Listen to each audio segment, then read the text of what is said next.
Hey, hey, hey. This is Kenya Fowler, and this is Watch Out Wednesday. And I'm about to just share a few areas of subtle deception that you need to watch out for. First up, watch out for pride in your heart. Now, some may think that pride only shows one face. However, pride has many faces. And tonight we're talking about watching out for the face of pride that looks like you seeing behaviors of people that you're around, right? And you see their behaviors toward other people. It may be the way that they treat them, or the way that they come for them, or even the way they try to come for their character, right? Now, these things don't really settle well with you, and you don't have peace in your spirit pertaining to these things. However, um, because you've been around them, you've gotten closer and closer with them, and now they've established themselves within your inner circle, or even what you would consider your tribe, right? Because of this, you dismiss the behavior, and not only do you dismiss the behavior, you actually feel and think as though they would never treat you that way. That's pride. That's haughtiness, y'all, and you need to watch out for it.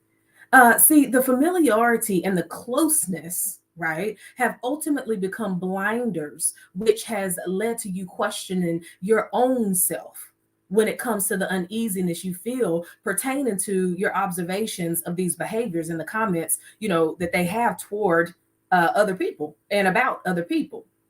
The word says in Proverbs 16:18 that pride goes before destruction and a haughty spirit before a fall.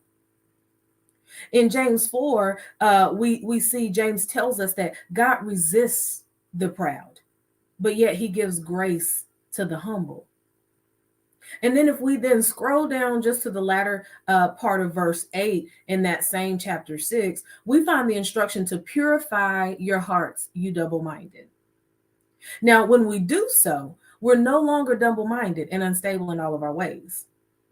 How we do so, right, leads us into our next watch out.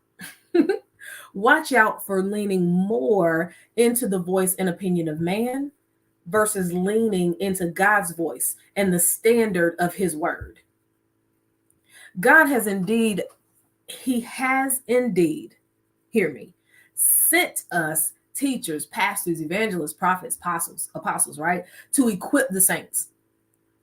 It becomes an issue when the voice of the teacher, pastor, evangelist, prophet, and apostle supersedes that of God.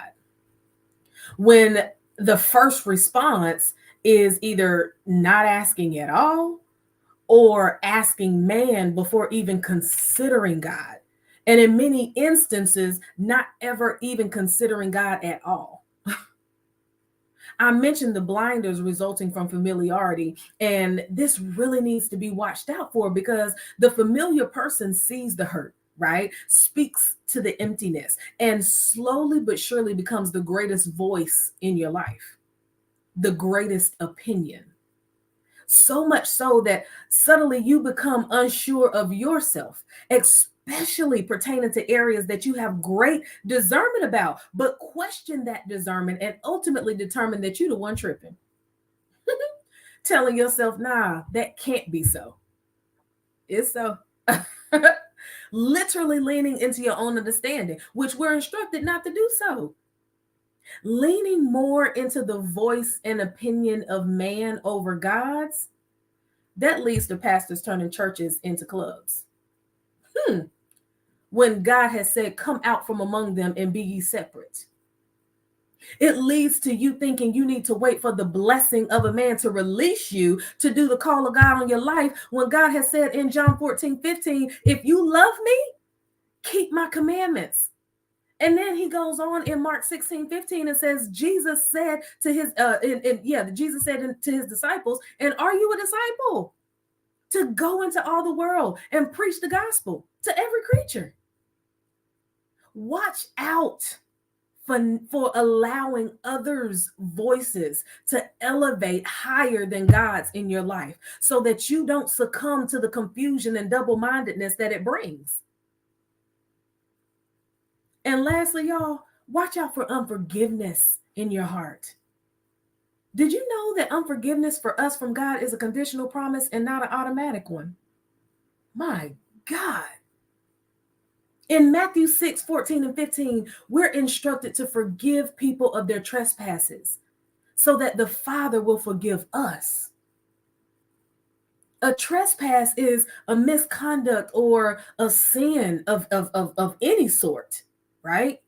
Now, forgiveness doesn't look like you needing to allow that individual back into your life and now they're back in the tribe, etc., right? But it does look like fulfilling the instruction of the Father. It does look like you having to reject the negative thoughts of whatever kind that come up pertaining to that person when they come to your mind or you hear their name.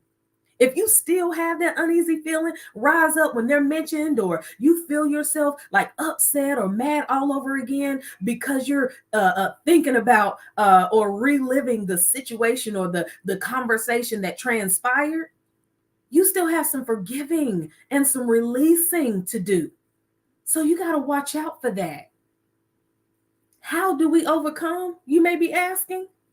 Each and every time that feeling and that uneasiness and it can sometimes even feel like anxiety, right? Every time that rises up, declare out of your mouth and remind yourself, as well as Satan, that you have forgiven them and that you have released them.